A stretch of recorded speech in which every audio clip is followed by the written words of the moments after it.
Pour ce qui concerne le report, je dois d'abord rappeler qu'en ce qui concerne notre candidat Mohamed Boun Abdallah Dionne et sa coalition, nous sommes toujours opposés au report et nous avons toujours réaffirmé notre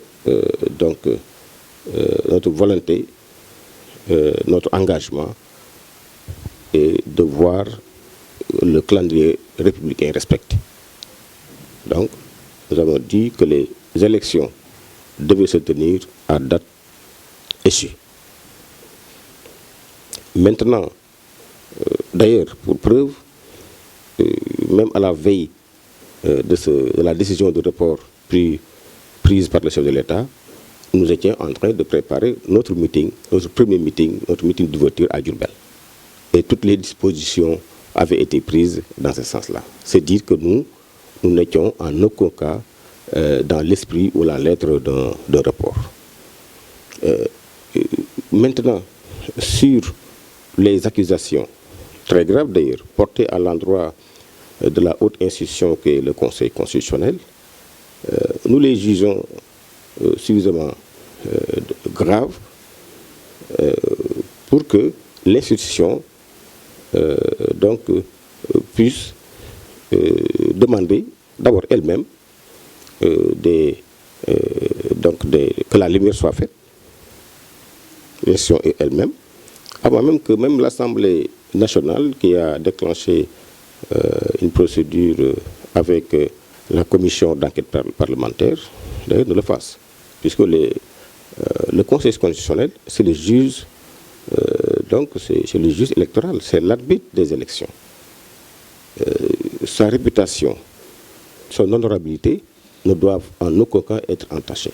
Parce que sinon, il va de soi que les résultats définitifs que le Conseil publierait, évidemment, seraient légitimement, même à la limite légalement, contestés par les parties prenantes. En tout état de cause, nous sommes pour que la lumière soit faite sur les accusations portées à l'encontre du Conseil constitutionnel.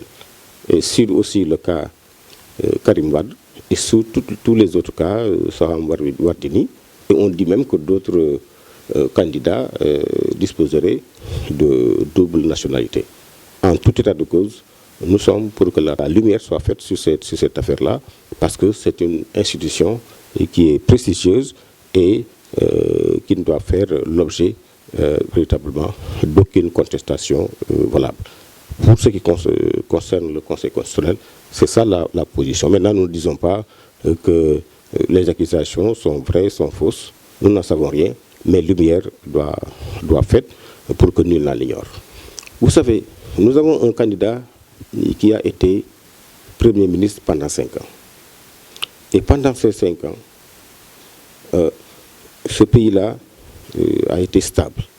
Il n'y a pas eu d'émeute.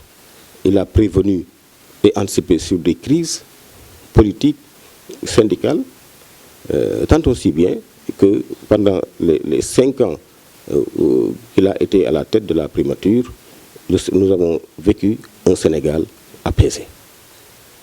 Et c'est un candidat qui a pour ambition, une fois élu à la tête de ce pays, de réconcilier les Sénégalais.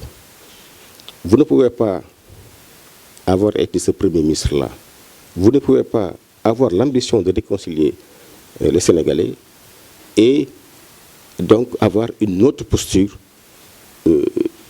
autre que la posture d'appeler au dialogue. Donc on comprendra que Mohamed Boun Abdallah Dionne est dans sa logique, puisque il y a une alternative où on se lance dans une confrontation, ou bien on se lance dans un dialogue pour trouver des solutions. Et au vu et au su de ce qui s'est passé en 2021 et en 2023, je pense que ce pays-là devrait faire très attention. personne ne gagnerait à jouer avec le feu. Aussi bien donc l'établissement politique, la société civile et tout autre citoyen.